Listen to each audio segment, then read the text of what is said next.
Hello, you melancholy,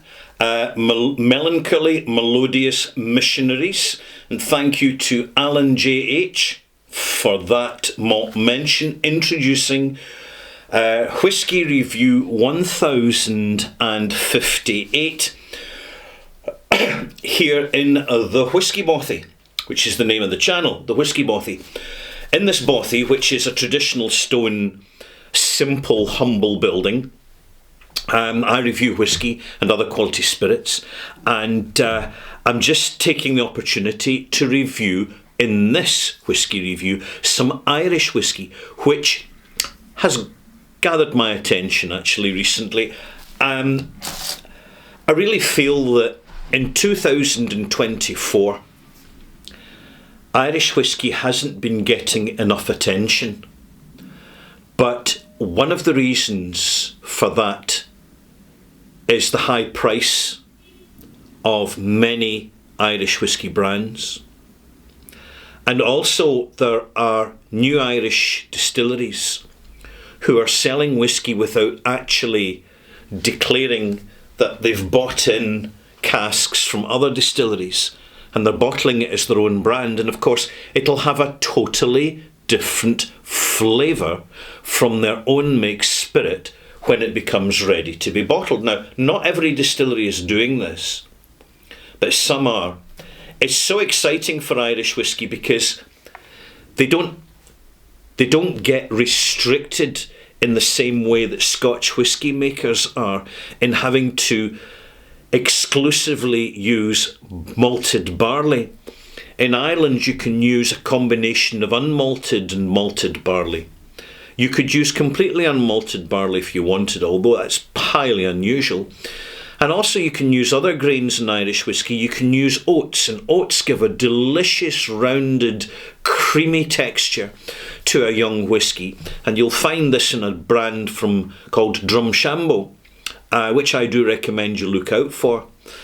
I would say that probably one of the most exciting places in Irish whiskey, the Irish whiskey scene at the moment, is a brand called Method and Madness, where whiskey is being matured in different woods, non-oak woods, and people are discovering for the first time just how much authentic flavour that brings to a whiskey and how well it can work. So good luck to Irish whiskey.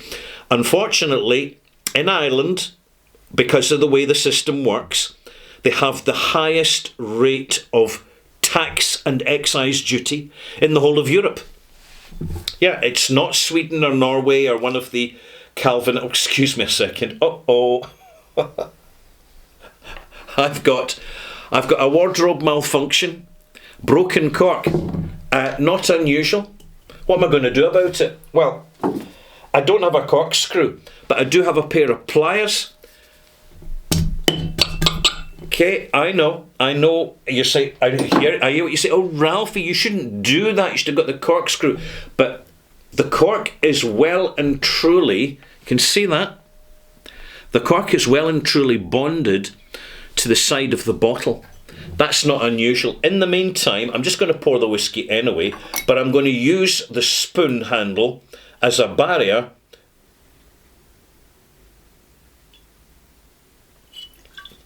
Now I ask you, malt mates, is there any cork in that?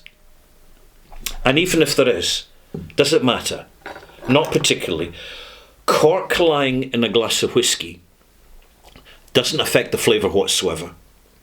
It is tainted cork, decomposed cork, bacterially contaminated cork, which is a little bit whiffy and is noticeable by the discoloration of the cork. This is the fundamental problem. This is with soft cork stoppers, is that even after a few years they simply break up. Anyway, I better introduce the whiskies. A little bit of unexpected and minor drama, but hey, I love it. I'm going to review West Cork 10-year-old single malt Irish whiskey for you. It's bottled at 40%. Yeah, they should know better. That should be 46%.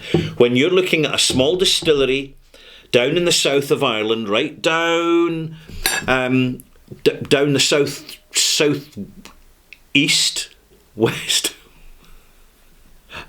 It's in the south, and in fact it's the southeast, yeah. And it's a relatively small distillery. It's a bit of a compromise to bottle at 40% because what you're doing is you're diminishing the dynamics of the whiskey you're producing, and you're basically you're diminishing the signature. For small distilleries, it's got to be 46%, and that means unchill filtered. And it's basically, it's a code that we accept. If there's a declaration unchill filtered and it's 46%, we should see, unless it's triple distilled, we should see that wonderful Irish mist appear in the glass. But let's give it a nose. I would say bourbon cask matured.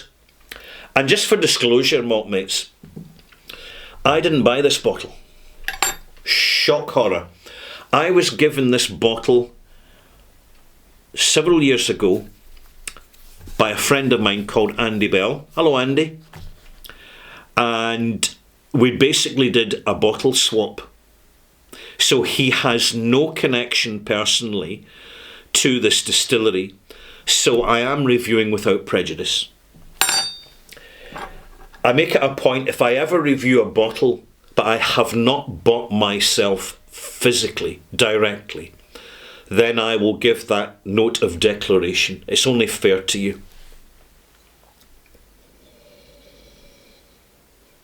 Lovely, fresh, soft citrus, lemon juice, honeydew melon. Slight green notes, refreshing green, pleasant notes. Slight savoury, herbaceous, myrtle, oregano, definitely oregano, and a little bit of sage. This is a light, grain, creamy whiskey, which understates itself. And unfortunately, being bottled at 40%, it's more understated than it should be. Moving on. Taste.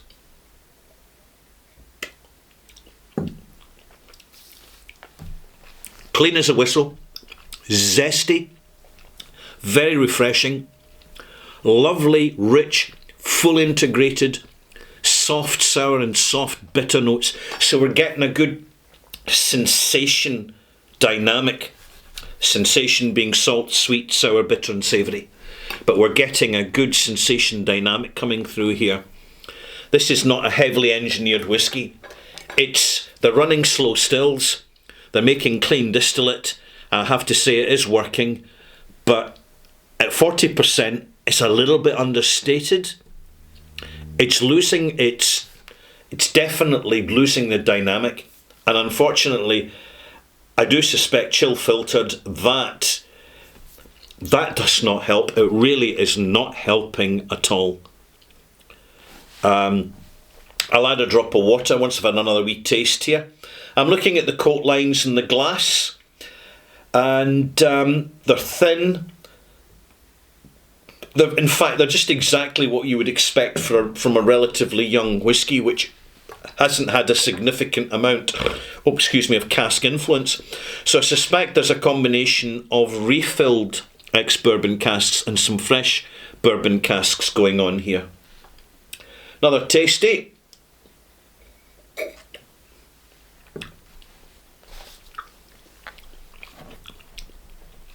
Pineapple cubes.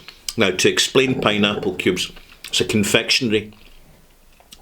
It's a beautifully expressive, delightful pineapple confectionery, sucking lozenges pineapple, right? And there's a slight esteriness in amongst it.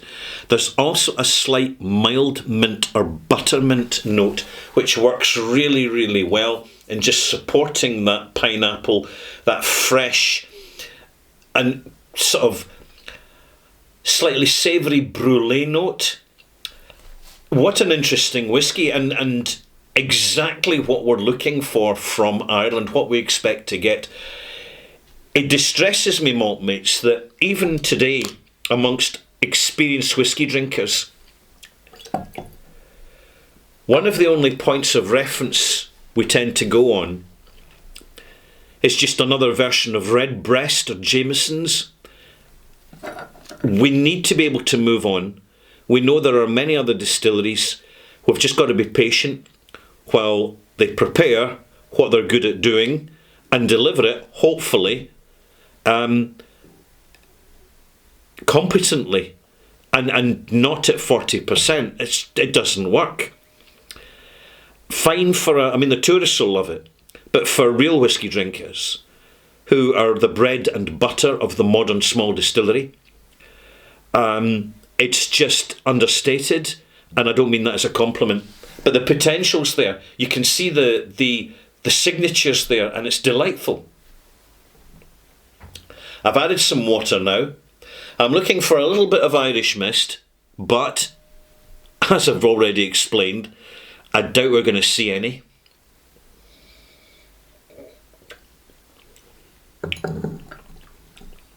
The water brings out more. What a fantastic whisky. And it's only at 40%. Perhaps that's why they bottled at 40%, because it was delivering plenty. But at 46%, it would be so much more. It would be a game changer, actually, because things are getting very competitive globally amongst the new generation of small distilleries, particularly as we go into 2025, which is going to be a tough year for Ireland, because Ireland has to put up with a lot of nonsense, unfortunately. I think the Irish people have a remarkable resilience and patience towards it. In fact, more than they probably should have. But that's the world around us. I didn't mention that the customs excise duty was the highest in Europe. I'll come to that in my extras, when I'll start off by mentioning that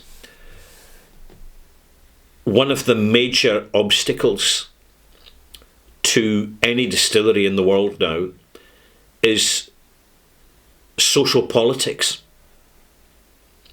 because it's a narcotic. And we're going to see more of this attitude used against the whisky industry as increasingly politics gets directed at honest commercial operations to just make things more difficult and to leverage money out of them. I'll cover that in 1050 extras. This is a delightful whisky. I'm noticing from what Irish whiskies I do have contact with that it's the south of Ireland and the southeast and southwest where the real characters are emerging from, whether it be West Cork or whether it be Dingle Distillery. This is where we're getting that sort of real intense freshness.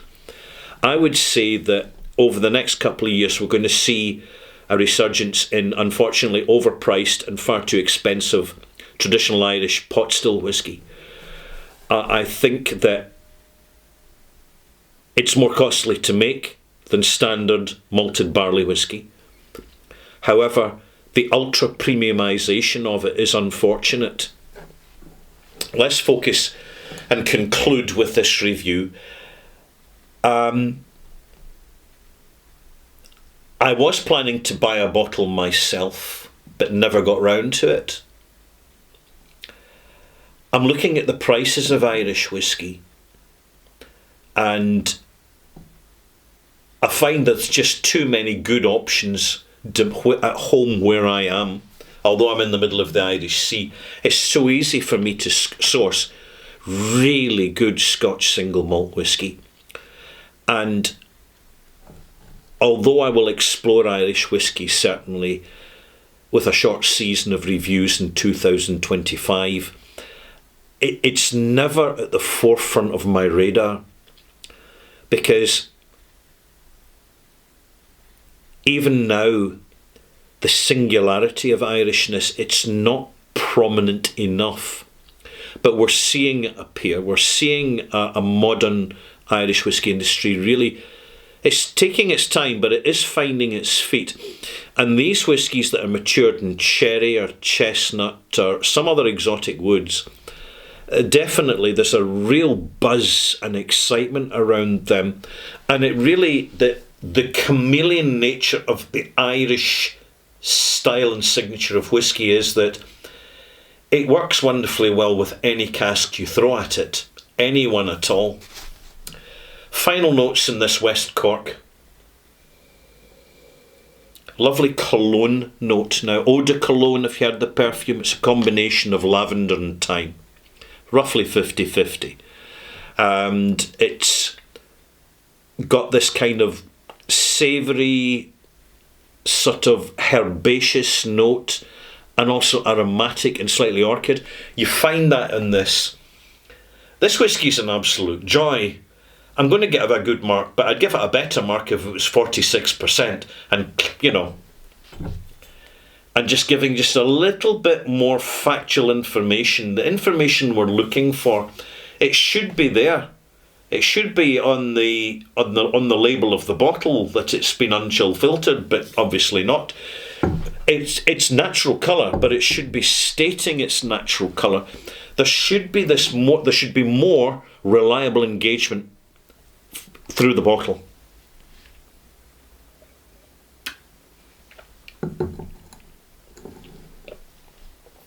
The pineapple is sharing space with enhanced melon notes and a soft cola note in the background.